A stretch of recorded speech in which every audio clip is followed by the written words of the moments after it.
That day, I just wore a short skirt to show off my figure. I never expected that around a corner, I'd run into 4 menacing-looking men. With no one else around, they swarmed me, hurling insults as they closed in. My instinct was to grab my daughter and get out of there, but they wouldn't let me. After a struggle, they dragged me into a dark room. Since all their attention was on me, my daughter managed to slip behind some wooden boards nearby. She was safe, but I wasn't so lucky. For what felt like an eternity, those 4 monsters took turns assaulting me. Only after they left did my daughter dare to come out. By then, I had already passed out. With no other choice, she ran to the street for help. Luckily, a police car happened to pass by, and 2 officers spotted her. After hearing her account, Officer Cage rushed to the scene and had the area locked down. The investigation went smoothly. His colleagues found skin tissue and fingerprints left by the suspects. And with my daughter as an eyewitness, Cage was confident he could bring them to justice within 3 days. I was rushed to the hospital. Meanwhile, based on my daughter's description, Cage launched a sweep of the homeless population nearby. Anyone with a criminal record or who ran at the sight of police became a target. In just one night, 7 suspects were rounded up.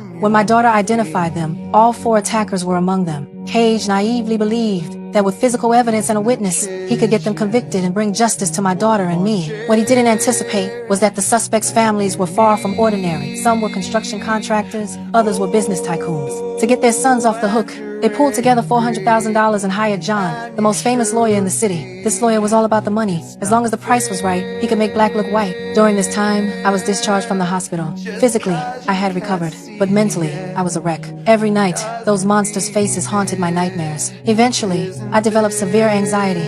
If it weren't for my daughter keeping me going, I probably would have ended it all. On the day of the trial, a swarm of reporters gathered outside, waiting for the verdict. Even with all the public attention, those 4 showed no remorse whatsoever. We were clearly the victims, yet one of them, Jason, had the nerve to hit on me. They had every reason to be cocky because their defense attorney was John. And John was good, really good. The case should have been open and shut with all the evidence, but he found loopholes. He insisted I had consented to be with all 4 of them and that the conflict only happened because we couldn't agree on a price. As for my daughter's testimony, he argued it shouldn't count since she was my daughter and would obviously take my side. Under John's manipulation, everything went off the rails. I lost the case completely and utterly. I was no longer seen as a divorced single mother. Instead, I became known as a prostitute in everyone's eyes. The worse my emotional state got, the more the situation turned against me. In the end, the jury unanimously ruled. All 4 attackers were acquitted. Cage couldn't accept this outcome. After court adjourned, he sat alone for a long time, his expression shifting from blank to fierce, as if he had made up his mind about something. After the verdict, those monsters celebrated while I sank into despair. I couldn't accept how things turned out. I couldn't understand where justice had gone. Eventually, I decided to end my life to escape this cruel world. Thankfully, Cage showed up just in time to stop me. He looked me in the eyes and said, "Sure, death might help you escape all this pain, but who's going to take care of your daughter?" Those 2 simple sentences made me abandon the thought of suicide. Cage knew I was emotionally unstable.